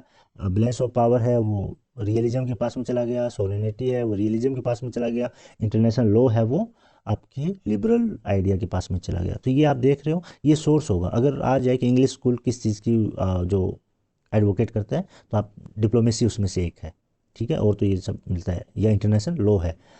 इसके जैसे एडवोकेट है, आपको पहले ही बताया, एक क्या है, हेडले बुल है। उनकी बुक का नाम है एनार्कियल सोसाइटी। अब ये एनार्कियल सोसाइटी बुक नाम से लिखते हैं, लेकिन ये रियलिस्टिक नहीं है, ये ध्यान रखना है, क्योंकि अनार्की की तो वो बात करते हैं, और ये कह रहे हैं अनार्कियल सोसाइटी से हमें एक सोसाइटी ऑफ स्टेट में आना है कि वो रहेगी। एक अनार्कियल जो सिस्टम है वो रहती है, लेकिन उसको हमें वैसे डेवलप करना है। मैंने एक्सप्लेन ऊपर आपको कर दिया इसका। मार्टिन वाइट है, उसकी बुक है पावर पॉलिटिक्स, लेकिन ये भी पावर की बात करते हैं, रियलिस्टिक थिंकर नहीं है ये। जो इंटरनेशनल जो थ्योरी है ना, उसको हिस्टोरिकली एक्सप्लोर करते हैं, उसको है ना एक्सपेंड करते हैं, उसको एक्सप्लेन करते हैं, और जो उसके मोरल फाउंडेशन है उसको वो निकालते हैं। तो जहाँ से नॉर्म्स डेवलप हो सके, कुछ ऐसे रूल्स डेवलप हो सके। आपको बस यहाँ पे मार्टिन वाइट का बुक का नाम याद रखना है, वो है पावर पॉलिटिक्स, बहुत ही फेमस बुक है। चलिए नेक्स्ट है इसी में जॉन विंसेंट। इंग्लिश स्कूल की हम बात कर रहे हैं, उसमें जॉन विंसेंट, ये जो आपका जो सेकंड जो लिबरल वाला बताया था, उस वो उनके थिंकर है। ये लिखते हैं human rights and international relation book लिखते हैं। और ये आपको अप्रोच कौन सा अडॉप्ट किया बता ही दिया है। और ये जस्टिस की बात करते हैं कि जो सॉवरेनिटी है, एक स्टेट का जो पावर है, उसके ऊपर एक जस्टिस होना चाहिए। अगर इंडिया के अंदर या किसी भी कंट्री के अंदर ह्यूमन राइट का वायलेंस हो रहा है, तो उन सिटीजन्स को बचाने के लिए भी इंतजाम होना चाहिए। ये नहीं कह सकते ये हमारे, या इंडियन गवर्नमेंट ये नहीं कह सकती ये हमारा इंटरनल मामला है, ये जॉन विंसेंट के अकॉर्डिंग, ठीक है। तो ये इंग्लिश सोसाइटी के है। इसी में एक और आते हैं बेरी बुजान, उनका आईआर में बहुत सारा काम है। यहाँ पे जो उनका रेलेवेंट वर्क है रिचर्ड लिटल के साथ में, वो ये है कि बुक लिखते हैं इवोल्यूशन ऑफ इंटरनेशनल सोसाइटी। तो हिस्टोरिकली ये इंटरनेशनल सोसाइटी का जो इवोल्यूशन डेवलपमेंट होता है, उस पे ही इनका काम है। तो ये बुक का नाम आपको याद रखना बहुत ज़रूरी है। अब हम चलते हैं नेक्स्ट, लिबरल जो एक थ्योरी का ही पार्ट है, वो है फंक्शनलिज्म। अब फंक्शनलिज्म सबसे आसान है। फंक्शनलिज्म को याद करना, उसमें कुछ आपको इस पे ध्यान देना है, फंक्शन पे। ये बात करते हैं कि कोई भी कंट्री है, उनके बीच में जो रिलेशन है वो पॉलिटिकल रिलेशन नहीं रहा कि डिप्लोमेसी से रिलेशन होगा, कंट्री के जो लीडर्स है, गवर्नमेंट है, उनके चाहने से हो रहा है। अब जो रिलेशन है वो कैसे बन रहा है, टेक्निकल बन रहा है, इकोनॉमिक बन रहा है। बिजनेसमैन जा रहे हैं वहाँ पे अपना सेटअप लगा रहे हैं, जो वर्कर्स है वो जाके ना जॉब कर रहे हैं। तो कंट्री में इतना डायस्पोरा आपने देखा हो बढ़ता हुआ जा रहा है। टेक्निकल एक्सपर्ट है इंडिया में, जितनी आईआईटी खोली गई नेहरू के द्वारा, उसमें जो पहला जो बैच, सेकंड जो पढ़ लिख कर तैयार हुए, वो इंडिया में उन्होंने काम नहीं किया, इंडिया को बिल्ड नहीं किया। वो सारे जो यूरोपियन कंट्री है, यूएसए है, उसमें जाके वो काम करने लग गए, टैलेंट था। और उनके लिए तो ये ब्रेन ड्रेन करना पुराना उनका सिस्टम है, ठीक है। तो ये चीज़ें अभी ये कह रहे हैं कि फंक्शन के बेस पे ये इंटीग्रेट हो रहा है। अब लो पॉलिटिक्स का, यानी नॉन पॉलिटिकल जो थिंग्स है, इशू है, जो एरिया है, वो रिलेशन बना रहे हैं। और एक बार रिलेशन बन गया, इंडिया में, इंडिया का बहुत बड़ा डायस्पोरा फ्रांस में चला गया, बहुत सारे लोग चले गए। इंडियन जो बिजनेसमैन अगर फ्रांस में ट्रेड करने लगे, वहाँ अपनी कंपनियां लगा ली, वहाँ के लोग यहाँ आके सेम चीज़ करने लग गए, कोई बिजनेस कर लिया, उनकी कंपनियां, उनके मॉल, ठीक है, सारी सेटअप यहाँ पे लग गया। तो कंट्री के बीच में ये इकोनॉमिक रिलेशन बहुत मजबूत हो गया। इससे क्या होगा कि बाद में इसका इफेक्ट स्पिल ओवर दूसरे पे भी दिखेगा, दूसरे पे भी गिरेगा। वो हो जाएगा फिर पॉलिटिकल इशू में, कि अगर अच्छा ट्रेडिंग रिलेशन होगा तो फिर इकोनॉमिक रिलेशन अच्छे होगा, तो फिर पॉलिटिकल रिलेशन भी अच्छे हो जाएंगे, ये है, ठीक है। डेविड मित्रेनी, ये इसके सबसे बड़े एडवोकेट हैं। सबसे पहले इन्होंने लिखा था ए वर्किंग पीस सिस्टम, कि एक पीस सिस्टम कैसे वर्क है, ये बुक का नाम ए वर्किंग पीस सिस्टम, याद रखना है। और ये बात करते हैं कि जो टेक्निकल जो इशू है, उस उसके उनको देखने के लिए, उनको हैंडल करने के लिए इंटरनेशनल एजेंसीज होना चाहिए। ठीक है, तो आप देखोगे ना उन्होंने ये काम किया 1943 में। तब इतना एडवांस ये टेक्नोलॉजी हुआ नहीं था, अब तो बहुत ज़्यादा एडवांस रूप से इंटीग्रेटेड है। अमेजोन में काम करने वाले लोग इंडिया में बैठे हुए हैं, कंपनी कहीं की भी है, एम्प्लॉय उसके हैं। ठीक है, तो बहुत सारी चीज़ें होंगी। तो फंक्शनलिज्म आई होप आप लोग समझ गए होंगे आराम से। इसके बाद में नियो फंक्शनलिज्म, अब इसमें क्या ऐड करता है, ये जो भाई साहब है पहले वाले मित्रेनी, ये काम बोलते थे कि टेक्निकल ही फील्ड में काम होगा, वो पॉलिटिकल के साथ में एसोसिएट नहीं होगा। ये जो ऊपर जो आपको बता रहा डेफिनेशन, ये दोनों का था, नियो और इसका। अब ये जो बाद में कि आपका अगर इकोनॉमिक रिलेशन बना है, इकोनॉमिक रिलेशन से आपके जो कल्चरल रिलेशन भी बनेगा, पॉलिटिकल रिलेशन भी बनेगा, यानी वो स्प्रेड कर जाएगा, वो दूसरों पे स्पिल्स कर जाएगा, दूसरों पे भी उसका इफेक्ट है वो पड़ेगा। ठीक है, तो ये बात करते हैं। और ये इनका जो स्टडी है वो ईयू पे है, यूरोप पे है, यूरोपियन यूनियन पे है। उन्होंने आप लोगों यूरोपियन यूनियन का हिस्ट्री जानते होंगे कि पहले उनका एक इकोनॉमिक कम्युनिटी बना, इकोनॉमिक कम्युनिटी से पहले कोल की कम्युनिटी बना, स्टील की कम्युनिटी बना, कि पहले वो स्टील का ही व्यापार करने के लिए एक बना मच, फिर वो कोयले के लिए बना, फिर वैसे करते करते सारी इकोनॉमिक एक्टिविटी के लिए एक साथ आए कि इतनी कंट्रियों के बीच में कोई भी इकोनॉमिक जो एक्टिविटी होगा उस पर टैक्स नहीं लगेगा, कोई बैरियर नहीं होगा। और अभी इंसान का भी बैरियर नहीं रहा, पॉलिटिक्स भी उनका एक हो गया, उनकी एक पार्लियामेंट भी बन गई। तो ये एक अर्नेस्ट हास का जो अप्रोच है वो फिर नियो फक्सलिज्म कहलाती है। आप देख सकते हो ना, अभी भी बहुत जगह पे ये इकोनॉमिक ऐसे इंटीग्रेशन हो रहा है कंट्रियों का अलग अलग जगह पे, कि हमें इकोनॉमिक जो सामान है, ट्रेड है, उसकी उसको लेके ये जो टैरिफ है, टैक्स है, आपस में कंट्री के बीच में नहीं लगेगा। ऐसे आसियान को आप देख सकते हो, आसियान ऐसा जो है ना इनिशिएटिव ले रहा है, अभी तक उस लेवल तक नहीं पहुंचा है जैसा यूरोपियन यूनियन पहुंच गए। चलिए अब हम बात करते हैं सोशल कंस्ट्रक्टिविज्म पे। ठीक है, कंस्ट्रक्टिविज्म अपने आप में एक सोशली फिनोमेना है, तो नाम लिखने की ज़रूरी नहीं है। क्या है ये, कैसे है आप समझ सकते हैं। सबसे सिंपल वर्ड में ये है कि जो भी चीज़ें वो है नहीं, हम उसको कंस्ट्रक्ट करते हैं। जेंडर के मामले में जो बात की जाती है कि सेक्स है वो एक रियलिटी है, बायोलॉजिकल है, मेल फीमेल ट्रांसजेंडर, ये तो आप डिवाइड कर सकते हो। ठीक है, इसको जेंडर के रूप में जब हम देखते हैं, है ना, तब ये मैस्कुलिन जो पावर है या फेमिन जो पावर है, फेमिन आइडेंटिटी है, ये एक रिफ्लेक्ट होता है कि महिला कैसी होनी चाहिए, एक लड़की के क्या क्या उसके उसमें गुण होना चाहिए, कैसे उसको रहना चाहिए, कैसे चलना चाहिए, ठीक है, क्या पहनना चाहिए, तो ऐसे पुरुष को क्या क्या उसके गुण हैं, तो ये हम डिसाइड करते हैं, सोसाइटी में कंस्ट्रक्ट करते हैं। सेम वे में यहाँ पे हम आइडिया के बेस पे आइडेंटिटी को कंस्ट्रक्ट कर रहे हैं। इंटरनेशनल रिलेशंस में इसको आप समझ सकते हो कि कैसे हम किसी भी स्टेट का या स्टेट के लीडर का उसका एक परसेप्शन बना रहे हैं, उसके बारे में हम एक आइडिया को कंस्ट्रक्ट कर रहे हैं। क्या बोलता है ये सोशल कंस्ट्रक्शन का, सोशल कंस्ट्रक्शंस ऑफ रियलिटी, जो सच्चाई है उसको हम कैसे कंस्ट्रक्ट कर रहे हैं। State behaviour depends on identities and norms, not just material capability. कितनी आर्मी है वो मैटर नहीं करता, न्यूक्लियर पावर कितना है, कितना स्ट्रॉन्ग न्यूक्लियर कंट्री है, इस पे नहीं हो रहा। हम क्या उसका एक रियलिटी एक बनाते हैं, क्या आइडेंटिटी बनाते हैं, इस पे डिपेंड करता है। सबसे सिंपल वर्ड का एग्जांपल अगर हम दें, सबसे सिंपल एग्जांपल क्या होगा, वो होगा कि यूएसए के पास में बहुत ज़्यादा न्यूक्लियर पावर है, सबसे ज़्यादा है, लेकिन उसका वो परसेप्शन नहीं है, लोगों का खौफ नहीं है। वहीं पे अगर नॉर्थ कोरिया के पास में उन्होंने 10-20 भी डेवलप कर लिया, और यूएसए का कई हज़ार लाखों में भी है, तो वो परसेप्शन ज़्यादा दे रहा है। नॉर्थ कोरिया ने क्या कर दिया कि कैसे वो उसको अपना प्रैक्टिस किया, ये एक परसेप्शन बिल्डिंग का एक, ठीक है, तो ये आइडेंटिटी है। या ऐसे नॉर्म्स बना दिया, हर कंट्री हर जगह आप देखोगे वैसा ही आएगा एक को, तो उसको वो नहीं देखा जा रहा है। तो यहाँ पे क्या डोमिनेट कर रहा है, नॉर्म्स और आइडिया, वो डोमिनेट कर रहा है, वो बिहेवियर को सेट कर रहा है। International norms set the state behaviour over time.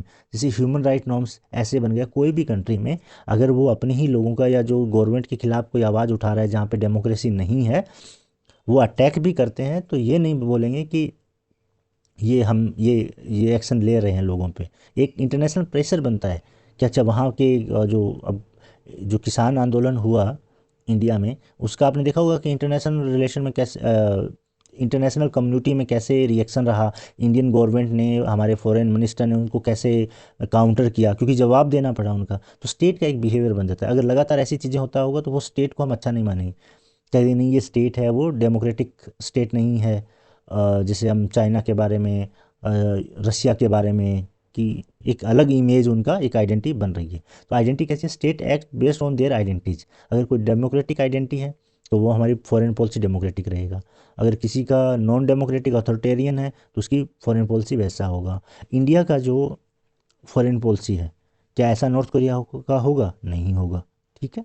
Alexander went बोलते हैं, ये सबसे बड़े एडवोकेट यही है। ये नाम आपको याद कर लेना बस। ये सारी जितनी मैं कहानी 5-7 मिनट, कंस्ट्रक्टिविज्म पे मैं थोड़ा इसलिए ज़्यादा बोला हूँ कि थोड़ा सा कम हम फैमिलियर हैं। आइडियलिज्म, रियलिज्म, ये तो हम लगातार पढ़ते रहते हैं।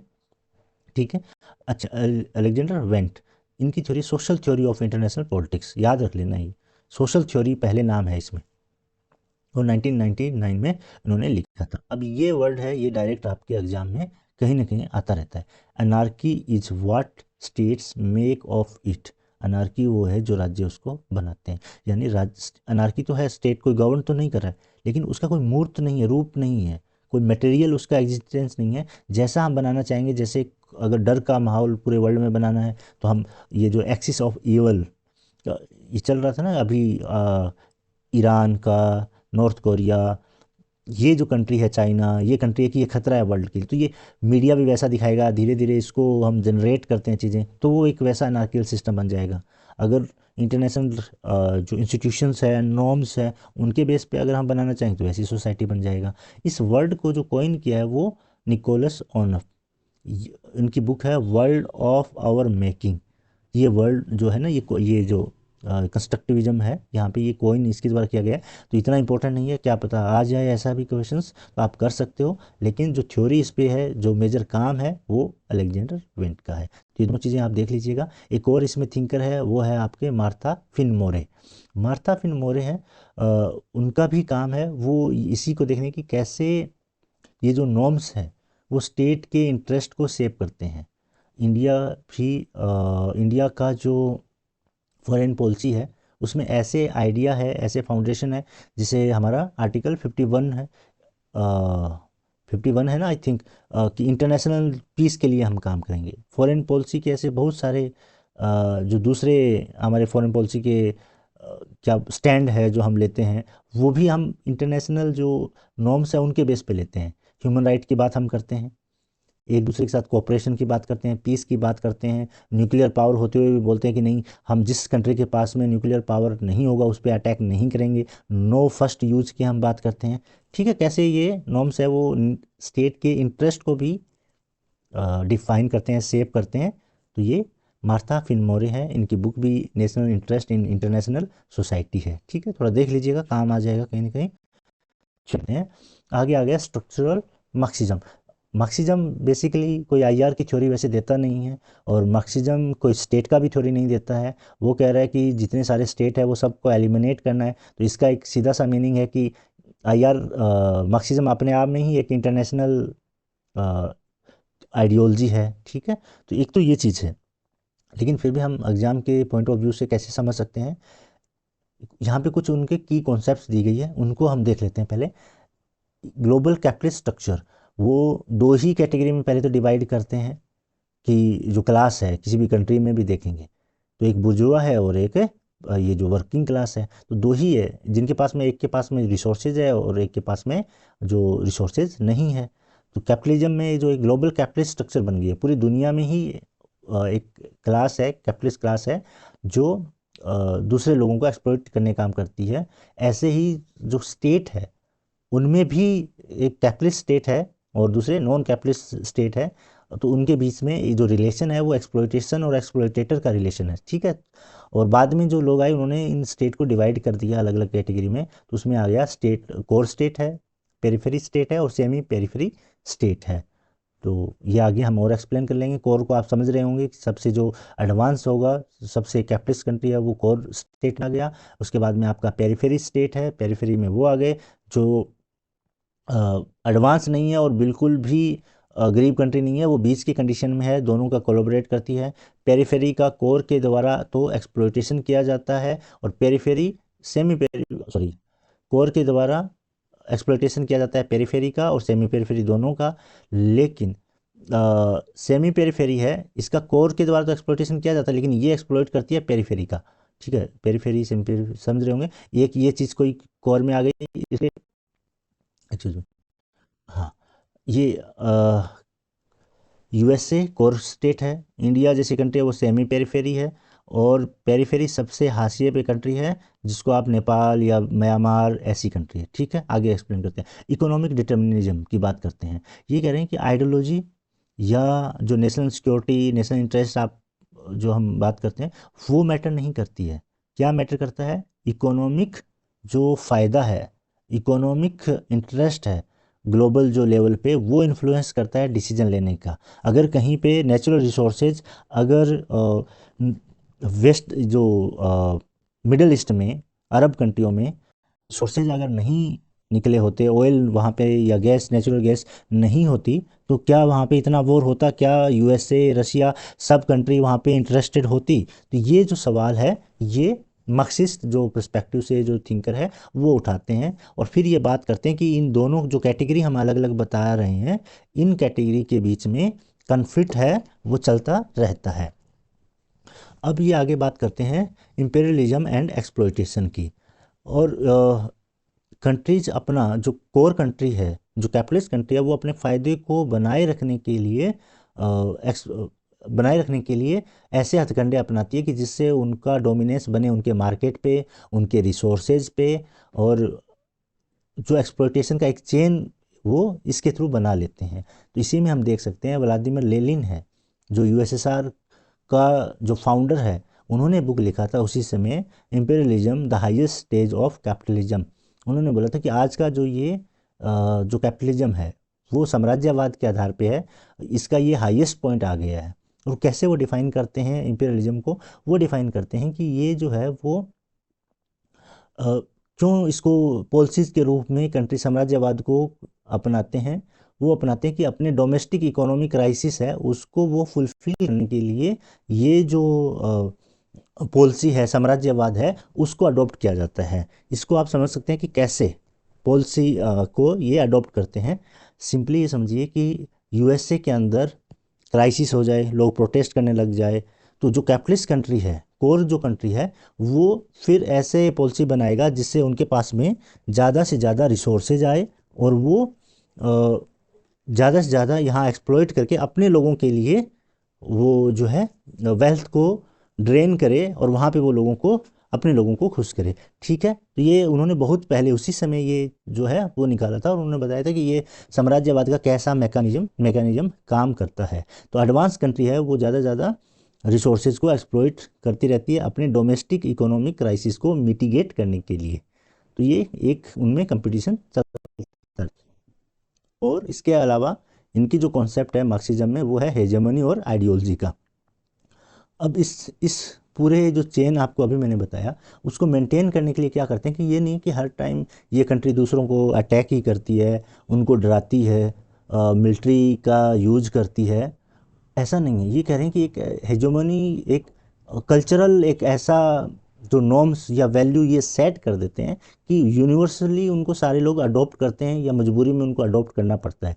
ये ब्रेटन वुड जो इंस्टीट्यूशन है, आईएमएफ और वर्ल्ड बैंक, इसका ये एग्जांपल दे के बताते हैं कि कैसे ये इंस्टीट्यूशन है, ये केवल उन्हीं कंट्रियों के फ़ायदे की बात करते हैं, उन्हीं के लिए ये हक की बात करते हैं। ठीक है, और उसके बाद में इसी से रिलेटेड है, मार्क्सिस्ट नहीं है, ये डिपेंडेंसी थ्योरी के अलग थिंकर है, थोड़ा सा मार्क्सिज्म से ये अलग रखते हैं, लेकिन कोर आइडिया इनका वही है। तो ये भी स्ट्रक्चरल मार्क्सिज्म का ही पार्ट में आते हैं। तो उसमें से कौन कौन से है वो हम देख लेते हैं। ये बात करते हैं डिपेंडेंस एंड अंडर डेवलपमेंट की।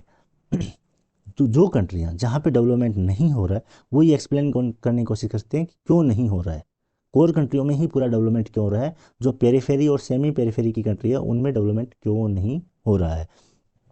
एशिया, अफ्रीका और लैटिन अमेरिका की कंट्रियों पे बहुत सारे जो थिंकर्स हैं, उन्होंने, जो रिसर्चर है, उन्होंने रिसर्च किया, और उसके बेस पे इन्होंने अपनी अलग अलग थ्योरी दी है। एक नाम आपको याद रखना है, वो है कार्डोसो। मैंने यहाँ पे मेंशन किया है, कार्डोसो एंड प्लेटो। तो कार्डोसो का जो आइडिया एग्जाम में आता है वो ये आता है, डिपेंडेंट डेवलपमेंट, डिपेंड होके डेवलपमेंट कर रहे हैं, ऐसा डिपेंडेंट डेवलपमेंट का आइडिया किसके साथ एसोसिएट है, तो कार्डोसो के साथ में है। इनकी बुक का नाम है dependency and development in Latin America. तो ये लेटिन अमेरिका की कंट्रियों का इन्होंने इकोनॉमिक जो वहाँ पे स्टडी किया, तो उन्होंने बताया कि अगर हम पहले से कहीं से कंट्रियाँ जो इकोनॉमिक हेल्प ले लेती है तो उनके हिसाब से उनको पॉलिसी बनाना पड़ता है, तो उनका खुद का डेवलपमेंट भी हो रहा है, तो वो डायरेक्टेड है, जैसा वो डिपेंड है, जैसा वो बोलेंगे वैसा है, उसी फील्ड में एरिया में उनको फंड लगाना पड़ रहा है। इंटरनल स्ट्रक्चर की वो स्टडी करते हैं कि ये वो सारी जो इंटरनल स्ट्रक्चर है वो डिपेंड कर रही है। ठीक है, आपको यहाँ बेसिकली अभी के लिए याद रखना है कार्डोसो डेवलपमेंट, और इनकी बुक का नाम है डिपेंडेंसी एंड डेवलपमेंट। नेक्स्ट बढ़ते हैं वाल्टर रोडनी।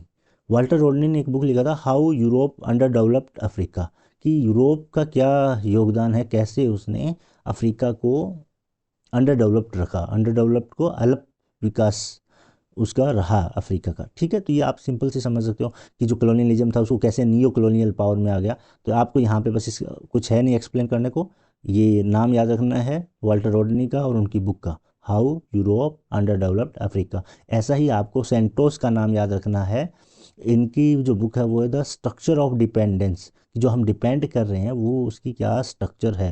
तो ये बात करते हैं, स्ट्रक्चरल डिपेंडेंसी फ्रेमवर्क देते हैं। ठीक है, तो स्ट्रक्चर ऑफ डिपेंडेंस बुक किसका है, तो सेंटोस का है। और डिपेंडेंट डेवलपमेंट किसके साथ एसोसिएट है, तो कार्डोसो के साथ में है। मैं बार बार जो बोल रहा हूँ तो आप समझ पा रहे होगे कि इसका कुछ ना कुछ इंपॉर्टेंस थोड़ा सा ज़्यादा है दूसरों से। अब आता है डिपेंडेंसी थ्योरी, वो तो बात कर रहे थे सेम इसी वे में, लेकिन डेवलपमेंट और अंडर डेवलपमेंट को वो समझाने की कोशिश करें। यहाँ पे आते हैं डिपेंडेंसी पे, फिर ये जो डिपेंड कंट्री कैसे है इसको एक्सप्लेन करने के लिए हमारे पास में ये सारे थिंकर है, और ये लगातार आने वाला सवाल है, इसलिए मैंने सबको यहाँ पे इंक्लूड एक साथ करके रख दिया है कि जब आपके सामने रहेगा तो आप कंपेयर करके इसको समझ सकते हो इन शॉर्ट में। पॉल ब्रेबिच है पहले, ये इनकी बुक है economic development of Latin America, ये बुक है याद रखना है। और इन्होंने दिया था सेंटर पेरिफेरी मॉडल, ये एक जो है कोर की जगह ये सेंटर यूज कर रहे हैं, थोड़ा ध्यान दीजिएगा वर्ड का भी ऐसे ही आ जाता है। ठीक है, कोर ही है वैसे तो ये, तो सेंटर है एक तो, और वो पेरिफेरी है। पेरिफेरी समझ रहे हो ना आप, क्या होता है, परिधि, हाशिए का जो बाहर का एरिया। ठीक है, तो एक तो बाहर का एरिया, जैसे ये कोर है ये एरिया, और इसके और ऐसे करेंगे ये परिधि वाला है। ठीक है, तो ये यहाँ पे सेंटर पेरिफेरी वर्ड देते हैं, ये दो ही यूज करते हैं, लेकिन यहाँ पे आप देखोगे वॉलस्टीन यहाँ पे 3 यूज़ करते हैं, कोर, पेरिफेरी और सेमी पेरिफेरी। ये आपको डिफरेंस याद रखना है, वॉलस्टीन 3 करते हैं और प्रेबिच 2 करते हैं। इसके बाद में आते हैं एजी फ्रैंक, ये सबसे ज़्यादा आने वाले में था, अब तो आएगा कि नहीं पता नहीं, बहुत ज़्यादा ये एग्जाम में आया है। तो इसको आपको याद रखना है, capitalism and under development in Latin America. यहाँ पे कैपिटलिज्म है, तो ये सब लेटिन अमेरिका पे ही काम कर रहे हैं, लेकिन थोड़ा सा आपको बुक्स का नाम याद रखना पड़ेगा, और ये सेम चीज़ वो हिस्टोरिकल बताते हैं। इसके बाद में है समीर आमीन, ये इनका काम लेटिन अमेरिका पे नहीं है, ये इजिप्टियन थे। ठीक है, इनका अफ्रीका, मिडिल ईस्ट, जो अरब कंट्री वहाँ पे काम है। समीर आमीन, ये इनकी बुक है accumulation on a world scale, accumulation इकट्ठा करना, कि वर्ल्ड स्केल पे कैसे वो एक्यूमुलेट कर रहे हैं, क्या हथकंडे अपना रहे हैं, उसकी ये बात कर रहे हैं। और इसके लिए क्या बोलते हैं, कैसे कर रहे हैं, वो कह रहे हैं कि ट्रेड के थ्रू कर रहे हैं, और जो ट्रेड में है वो अनइक्वल एक्सचेंज है, क्योंकि ट्रेड की जो शर्तें हैं, प्राइस है, वो हम कैसे डिसाइड करते हैं, वो नीड बेस पे भी होता है। अगर हम अभी दिन में इतना ज़्यादा कंपटीशन है दुकान वालों का, शॉपकीपर का, अगर हम कुछ खाना खाने जाते हैं दिन में तो हम एक अलग रेट मिलेगा, वही अगर रात को कुछ एक शॉप खुलाओ ना, बहुत रेयर शॉप होता है, तो उसका अगर वो रेट है, वो रात को चाय का अगर दिन में वो 20 रुपये में दे रहा है तो रात को वो 50 रुपये लेगा ना, लोग देते भी हैं।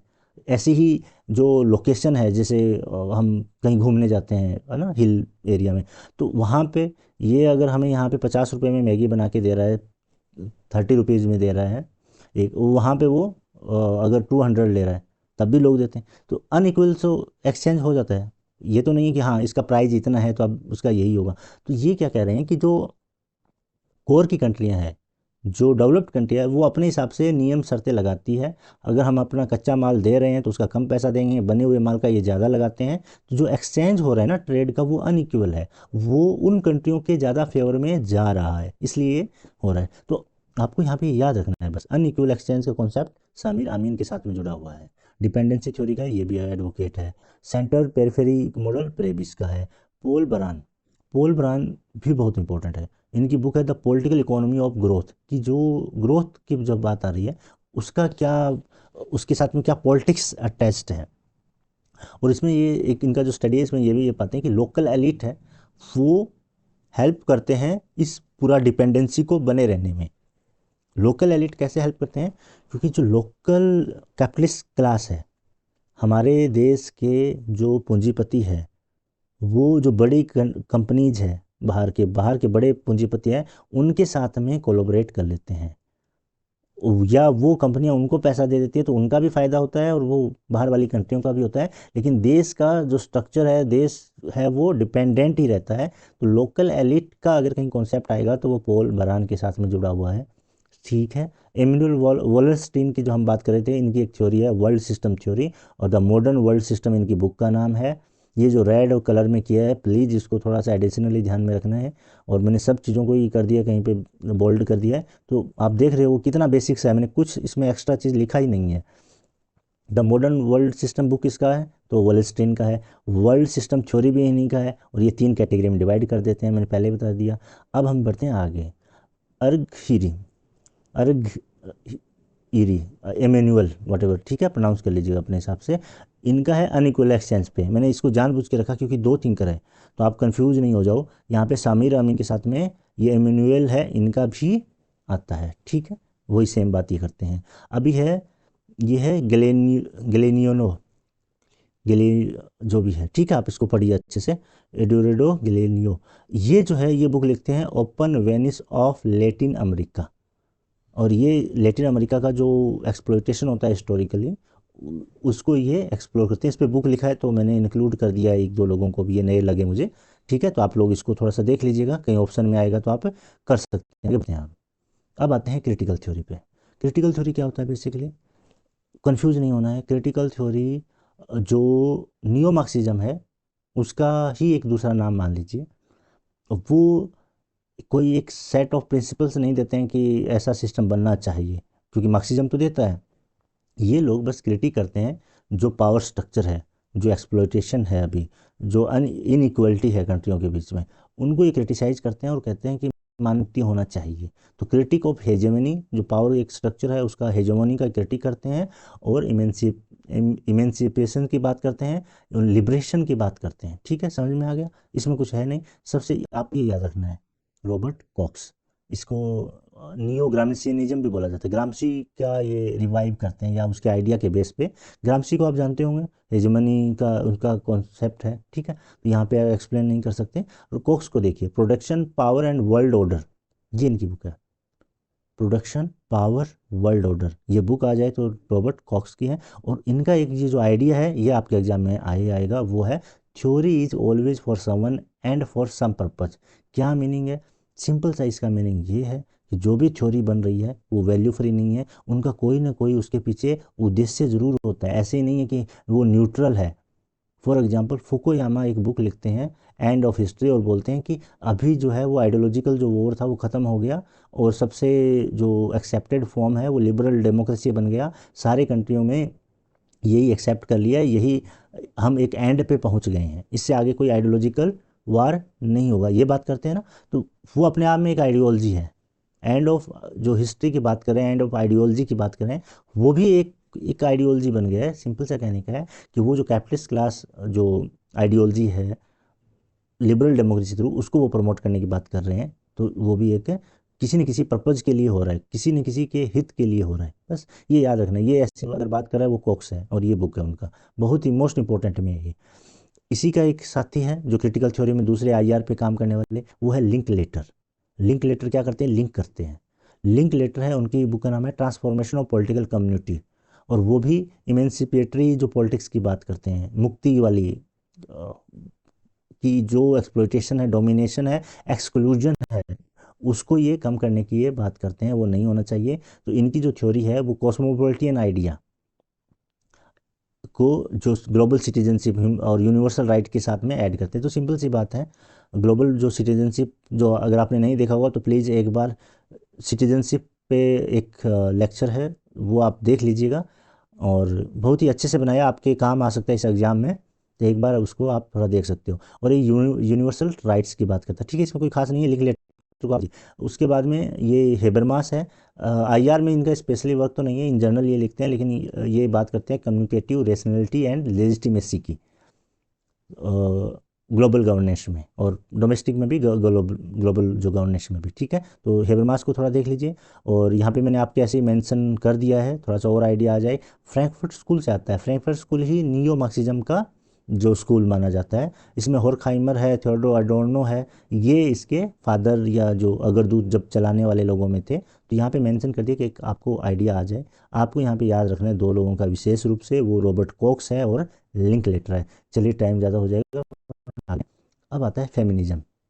अब फेमिनिज्म क्या है बेसिक आइडिया, वो कह रहे हैं कि जो वुमेन का जो रोल है, उनका जो पर्सपेक्टिव है, उसको ओवरलुक किया गया है, उसको इग्नोर किया गया है, उसको सही से स्टडी नहीं किया गया है, उसको माना ही नहीं गया है। क्यों नहीं माना गया है? ये कह रहे हैं जो पावर स्ट्रक्चर है वो जेंडर्ड है, वो एक ही जेंडर को जो है ना वो रिप्रेजेंट करने वाली है। मिलिट्री हो, पॉलिटिकल पावर हो, ये पुरुषों के काम है, ऐसा है ना, मैस्कुलिनिटी उसमें मतलब रिफ्लेक्ट होती है, उसके साथ में उसको एसोसिएट कर दिया। महिलाओं का ये मिलिट्री का एरिया नहीं है क्या? तो आपने देखा होगा ना, इंडिया में भी अभी जाके एंट्री हुई है, बहुत कम संख्या है। तो जहाँ पे मिलिट्री की वॉर की बात आता है, तो लीड करने वाले ना सोल्जर जो इमेज बनता है वो पुरुषों की बनती आई है। तो ये महिला जो सॉरी फेमिनिस्ट पर्सपेक्टिव है आईआर का, उसका ये कहना है। दूसरा इंटरसेक्शनलिटी, ये एग्जामिन करते हैं साथ साथ में कि जो जेंडर है उसका क्या रोल है या क्या उसका रिलेशन है रेस के, क्लास के या कॉलोनियलिज्म के साथ में आईआर में। जो पोस्ट कॉलोनियल है वो थिंकर कैसे सोचते हैं, या ब्लैक है वो कैसे सोचते हैं आईआर को लेके, इंटरनेशनल सिस्टम को लेके, ये एक इंटरसेक्शनलिटी उसमें है। दूसरा जो सिक्योरिटी को देखते हैं फेमिनिस्ट पर्सपेक्टिव अपने हिसाब से, कि सिक्योरिटी ये नहीं कि एक कंट्री, जो आपने बताया कि उसको अपना सिक्योर होना चाहिए, ज़्यादा से ज़्यादा मिलिट्री उसको एक्वायर करना चाहिए, एडवांस वेपन्स ले ले, वो नहीं है, ह्यूमन सिक्योरिटी भी होना चाहिए। तो ये कुछ एक चीज़ें हैं जो आपके फेमिनिस्ट पर्सपेक्टिव का है। ये मैं आपको क्यों बता रहा हूँ, मैं इसलिए बता रहा हूँ कि जब ऑप्शन आएगा या डिस्क्रिप्टिव क्वेश्चंस आता है, उसके आंसर भी ऐसे डिस्क्राइब करके दिए होते हैं, और या जो स्टेटमेंट सेक्शन वाले क्वेश्चंस आते हैं उनमें ये काम आएगा। प्लीज़ इसको एक बार देख लीजिएगा। अब हम थिंकर पे शुरू करते हैं। उसमें सिंथिया इनलॉय, सिंथिया इनलॉय सबसे इम्पोर्टेंट इसकी आईआर फेमिनिस्ट थिंकर है। उनकी बुक है बनाना बीचेज एंड बेसेज। इनलॉय है, 3 B's की बात करती है, 3, ठीक है, बनाना बीच एंड बेसेज। बेस है ये मिलिट्री बेस वाला ही बेस है, यहाँ पे याद रखिएगा। ये एक्सप्लोर करती है कि कैसे मिलिट्राइज जो जोन है, और है ना जहाँ पे वॉर की कंडीशंस हैं, वहाँ पे बच्चे या महिलाएं कैसे मार्जिनलाइज्ड होते हैं, कैसे वहाँ पे मैन जो है वो डोमिनेट करते हैं, ठीक है, उनको कैसे एक्सक्लूड कर दिया जाता है। तो ये एनलॉय का बहुत ज़्यादा काम है। अभी के लिए आप एक काम करिए, ये बुक का तो नाम याद रख लीजिए, और मिलिट्राइज जोन या इनफॉर्मल सेक्टर में महिलाओं को कैसे मार्जिनलाइज किया जाता है, उनकी ये बुक है, ये आइडिया है। अब आता है जेन टिकनर। ये एनलॉय से भी ज़्यादा इंपॉर्टेंट लगती है, और उन्होंने मॉर्गनथाउ को पहली बार जवाब दिया। मॉर्गनथाउ ने 6 प्रिंसिपल्स लिखे हैं, वो प्लीज़ आप लोग देख लीजिएगा, याद करना है, और उसका ये रिस्पॉन्स देती है, तो उनको भी देख लीजिएगा 6 प्रिंसिपल में ये कैसे रिस्पॉन्स देती है। टिकनर है, और इनकी बुक का नाम है जेंडर इन इंटरनेशनल रिलेशंस, 1992 में लिखा था। अब आता है क्रिस्टाइन सेल्वेस्टर। तो सेल्वेस्टर है, ये लिखती है book feminist theory and international relations in A post modern era, ठीक है। इसके बाद में एक जो बुक है वो है integrated post modernism and feminism in IR, sorry, ये इसको डिफाइन करती है। इसके बाद में है कोहन, इनकी बुक है sex and death in the rational world of defence intellectuals. जो ये डिफेंस के एरिया में काम करती है, ये सिक्योरिटी स्टडी पे काम करती है, और उसमें ये एक्सप्लेन को करने की कोशिश करती है कैसे मेस्कुलाइन जो लैंग्वेज है वो यूज की जाती है, कैसे ना पुरुष डोमिनेटेड है, या पुरुष का जो एक्टिविटी, उसका जो बिहेवियर है वो वहाँ पे डोमिनेट करता है। तो ये प्लीज़ इनको देख लीजिएगा। मैं आपसे रिक्वेस्ट करूँगा, ये एनलोई को आप थोड़ा सा अच्छे से देखिएगा, टिकनर को देखिए, और ठीक है, ये दो और आप देख लीजिएगा, लेकिन दो ही इंपॉर्टेंट है, ट्रेडिशनल जो है वो। अब हम बात करते हैं पोस्ट मॉडर्निज्म। पोस्ट मॉडर्निज्म तो हर चीज़ का डिकन्स्ट्रक्शंस की बात करता है। मेजर इसका जो थिंकर है वो है आपका रिचर्ड एस्ले। माइकल फूको है, डेरिडा है, वो पोस्ट मॉडर्निज्म के थिंकर है। आईआर के फील्ड में उन्होंने स्पेशली काम नहीं किया, लेकिन आईआर में भी काउंट किया जाता है। तो यहाँ पे आप माइकल फूको का देख सकते हो, वो बात करते हैं कि नॉलेज इज पावर, पावर और नॉलेज के बीच में रिलेशन है। तो वो भी ये कहते हैं कि यहाँ पे कैसे जो कॉन्सेप्ट है, डिस्कोर्स है सोवरेनिटी का, डेवलपमेंट का, ये ग्लोबल हायरार्की को इस्टेब्लिश करते हैं। जो नॉलेज है, नॉलेज प्रोडक्शन है, वो कैसे सोसाइटल नॉर्म्स बन जाते हैं। हमेशा ये नहीं है कि वही मिलिट्री पावर के थ्रू ही कंट्री को कंट्रोल किया जाता है, वो ऐसे रूल भी सेट कर देते हैं, है ना। डेवलपमेंट का एक नाम आ गया, तो डेवलपमेंट नाम पे आईएमएफ आपको फंड दे रहा है, तो आपको उसके अकॉर्डिंग अपनी कंट्री को रिफॉर्म करना पड़ेगा, अपनी कंट्री को सुधारना पड़ेगा। तो ये सारी चीज़ें उसमें आ जाती है। ऐसे ही है, नेक्स्ट है रिचर्ड एस्ले। ये इंपॉर्टेंट है आपके लिए आईआर के पर्सपेक्टिव से। ये क्या बात करते हैं, ये बात करते हैं पॉवर्टी ऑफ न्यू रियलिज्म। अब देखिए क्या इन्होंने क्रिटिक किया है न्यू रियलिज्म को। ये क्रिटिक करते हुए लिखते हैं कि ये जो हिस्टोरिकल कॉन्टेक्स्ट है, सोशल कॉन्टेक्स्ट है, उसको ये दरकिनार कर देता है और बोलता है कि नहीं, जो स्ट्रक्चर है उसी में डिसीजन लेते हैं। और ये अब ये चैलेंज करते हैं जो स्टेट सेंटर में रखे है, आइए जो रियलिज्म स्टेट को ही सेंटर में रख के काम करते हैं, तो उसको ये क्रिटिसाइज करते हैं। और जो रियलिज्म का, लिबरलिज्म के दोनों के एज्यूम्पशंस है, उनको ये डिकंस्ट्रक्ट करते हैं। उनको वो कह रहे हैं कि इनको तोड़ना चाहिए और उनको एक्सपोज करके इनको हमें समझना है कि ये कैसे काम करते हैं। ये बोलते हैं स्टेट है वो रेशनल है, अपने आप में ये एक्शन लेने वाला है। तो बोला कि ये सारी चीज़ें नहीं है। तो ये जो पोस्ट मॉडर्निस्ट जो पर्सपेक्टिव है, जो मेटा थ्योरी, मेगा थ्योरी जो है, उसमें ये बिलीव नहीं करते हैं। उस बेस पे ये लिबरलिज्म और रियलिज्म दोनों को ही क्रिटिसाइज करता है। रिचर्ड एस्ले बहुत इंपॉर्टेंट हो जाते हैं यहाँ पे, तो आप याद रख लीजिएगा। इसी के बाद में एक और इम्पोर्टेंट है, वो है जीन बुआड्रिलार्ड। ठीक है, जीन बुआड्रिलार्ड, इनका रखना है याद। और ये इनका जो काम है वो क्या है, सिमुलेका एंड सिमुलेशंस। ये जो काम है, एक और इसके बाद में इनका काम आया, वो बुक है the Gulf War did not take place. अब इसमें ये क्या बात करते हैं कि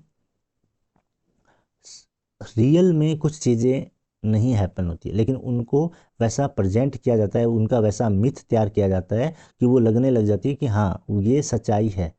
तो इस सेंस में एक आपके एग्ज़ाम के पॉइंट ऑफ व्यू से ये हाइपर रियलिटी की बात करते हैं। हाइपर रियलिटी से भी ज़्यादा रियलिटी, हाइपर रियलिटी की बात करते हैं। वो थिंकर कौन है, तो आप ये नाम याद रखिए, बुआड्रिलार्ड है, वो इसकी बात करते हैं। अब आपके माइंड में आ रहा होगा कि क्या हाइपर रियलिटी। ये कहते हैं कि रियलिटी है वो रिप्लेस्ड की जाती है सिम्बल्स और सिमुलेशंस, ठीक है, इनसे जो एक्चुअल जो इवेंट होती है ना, उसी से निकाल के एक एक अलग वे में उसको प्रेजेंट किया जाता है। जैसे ये इनकी जो स्टडी है वो गल्फ वॉर पे थी ना, आप दे रखा है यहाँ पे। और कैसे मीडिया ने, टेलीविज़न ने वहाँ पे ऐसे ना रियल वो प्रेजेंट की, और एक अपने एंगल से एक, है ना, एक इमेज बनाया, ग्राउंड रियलिटी नहीं दिखाया। जो उसको दिखाना था, जिस पर्सपेक्टिव से उनको दिखाना था, वो उन्होंने दिखाया। अगर किसी को ये जो हम मूवी का अगर एग्जांपल है, खलनायक जो बनाना है, किसी को बुरा बनाना है, तो आप उसके एक ऐसा मीडिया में इमेज चलाओगे, एक वन साइडेड एक आप न्यूज़ चलाओगे, तो चीज़ें वैसी बन जाएगी। अभी जो अगर कुछ इशू चल रहा है, मैं आपको एक एग्जांपल दे के बता सकते हैं कि अभी कुछ दिन पहले एक बेंगलोर के इंजीनियर ने सुसाइड कर लिया था। आरोप लगाया कि उनकी वाइफ ने और पूरे सिस्टम ने उनको ये जो है जो लीगल जो प्रोसेस है उनमें उनके साथ में जो जस्टिस नहीं हुआ, और इसलिए वो सुसाइड कर रहे हैं। अब ये एक इमेज है। अब इसमें दो चीज़ें, अगर इसमें मेल का जो पर्सपेक्टिव है और वो इस चीज़ को लेके हर जगह अप्लाई करके एक ऐसा इमेज बनाए और दूसरी साइड को अगर नहीं दिखाए, तो एक हमें अलग पर्सपेक्टिव दिखेगा। इसी में से अगर वन वे का, अगर फीमेल साइड से अच्छा चीज़ दिखाए और मेल के साइड से बोले कि नहीं ये यहाँ तो एक्सप्लॉयटेशन होता है, या जो फीमेल है वो हमेशा जो जो सोसाइटी में उसको दबाया जाता है, उसका एक इमेज बना दिया जाए ऐसा, ठीक है, समझ रहे हो कि कैसा प्रोजेक्ट किया जाता है। अभी के एग्जांपल में नॉर्थ कोरिया है, उसके जो हेड है उसको हम सब लोग मान रहे हैं, जितने आप पॉडकास्ट सुनोगे, न्यूज़ सुनोगे, सबसे आ रहा है कि सबसे बड़ा डिक्टेटर ये है, वहाँ के लोगों को ऐसे जला देता है, तो उनको ऐसे मार देता है। एक ये इमेज है, तो ये इमेज का कंस्ट्रक्ट की गई है जो वेस्टर्न मीडिया है, जो नॉर्थ कोरिया की दुश्मन मीडिया है। लेकिन हमें लगेगा नहीं नहीं, कंस्ट्रक्ट नहीं, अरे वो तो रियलिटी है, मैंने वहाँ देखा था, मैंने वहाँ पे भी देखा था, हमने हर जगह देख लिया। लेकिन वो कंट्री तो ओपन ही नहीं कर रही है। नॉर्थ कोरिया वही कंट्री है जो दुनिया की सबसे बड़ी कैपिटलिस्ट कंट्री, जिसका हम डिपेंडेंसी थ्योरी में बात कर रहे थे कि उन्होंने एक्सप्लॉइट किया, उन सब कंट्रियों के खिलाफ वो लड़ी, क्योंकि वो सोशलिस्ट कंट्री थी, मार्क्सिस्ट कंट्री थी, तो उसको अपने आप को बचाना था। तो ये 1953 से वॉर हो रहा है। तो अगर हम वो दूसरी साइड उनकी भी देखना चाहें कि कैसे वो झुके नहीं, अगर उनके ही वो अकॉर्डिंग चल लेते, यही पूरा कैपिटलिस्ट मॉडल अपना लेते, तो उनमें भी वही चलता। लेकिन उनकी रिसोर्सेज अगर कैपिटलिस्ट जो कंट्री है उनके हाथ में दे देते, तो ये जो मैं बात बोल रहा हूँ, तो अब आपके दिमाग में भी आ रहा होगा कि हाँ, एक और पर्सपेक्टिव भी है उसका, तो उन्होंने स्ट्रगल किया, ओपन नहीं किया, ये वियतनाम वॉर का था। एनीवे ज़्यादा नहीं करते, लेकिन ये कॉन्सेप्ट आपको याद रखना है, हाइपर रियलिटी का कॉन्सेप्ट है, वो किसका है, ठीक है, बस आपका काम हो जाना चाहिए। अगर इससे रिलेटेड कुछ आएगा भी, तो जो इतनी बातें मैंने की है उससे आप समझ जाओगे कि हाँ, ये इस चीज़ को जो है वो कर रहे हैं। चलिए, बहुत हो गया बड़ा लेक्चर, इतना ही आपकी ये थ्योरीज थी। और थोड़ा सा एग्जाम से पहले एक बार देख लीजिएगा, कोशिश करूँगा कि अगर मुझे कुछ और ऐसा मटेरियल मिला जिसमें अगर मैं बना पाया, कम टाइम है आप लोगों के पास में, तो मैं और बनाने की कोशिश करूँगा। ठीक है, तो आप प्लीज़, अगर आपको ये अच्छा लगा हो लेक्चर, तो आप ये यूट्यूब को सब्सक्राइब कर लीजिए और टेलीग्राम को ज्वाइन कर लीजिए, और इस जर्नी में फिर हम और इतना अच्छा कंटेंट है उसको हम बनाते रहेंगे, आप लोगों के सामने प्रेजेंट करते रहूँगा। तो ठीक है, आज के लिए इतना ही, टाटा बाय बाय, और फिर मिलते हैं जल्दी ही किसी ऐसे ही अच्छे से टॉपिक पे।